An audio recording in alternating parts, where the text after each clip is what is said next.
So now that the father is trying to enter our building, we have to now transition from a code yellow to an actual code red and lock down our building. We want to initiate the code red using our Centegix badge. If need be, if not, we can radio a code red, but Centegix would be the quickest way to do it. We want to also make sure we give a description. We're giving a constant description of the intruder or the dad in this instance, his exact location. Want to make sure we've confirmed all of our doors are locked, which they should have been because we were initially in code yellow. When we make that code red announcements, our alarms will alert staff throughout the building, which will then get us to lower our blinds, get kids to a corner secure because now we're in an active threat situation. We want to make sure there's no known breaches into the building. As the principal, I typically am the primary command center if I'm in my office. We know the likelihood of that sometimes varies. We also typically try to have our other assistant principals serve in an alternate command center just in case something was to go on and I was to get taken out in that first command center. And then, obviously our school resource officer is our point of contact to the additional officers who should be coming to our campus to help us address the matter. They are our liaison.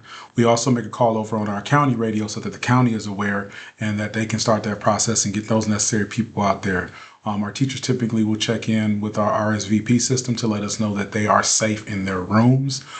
Typically, if they indicate a comment while marked safe, that will give us a magenta code and let us know there may be distress, maybe there's an additional kid in there.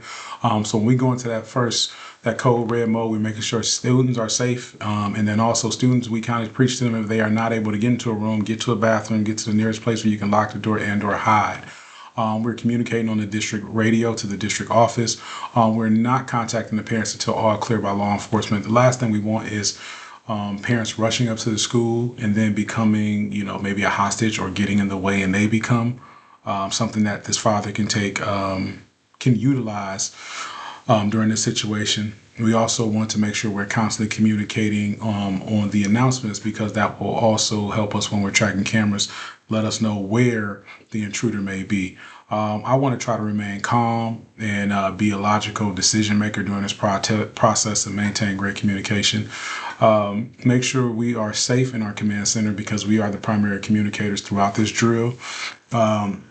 Providing accurate information to police officers on radio, again, description, what the person has. We want to constantly do that. Again, our reception desk and everything, when we go code red, they get in, they hide and secure themselves away so that they're not in danger as well. So these are the things we're trying to do just to make sure we can eliminate or alleviate this active threat immediately.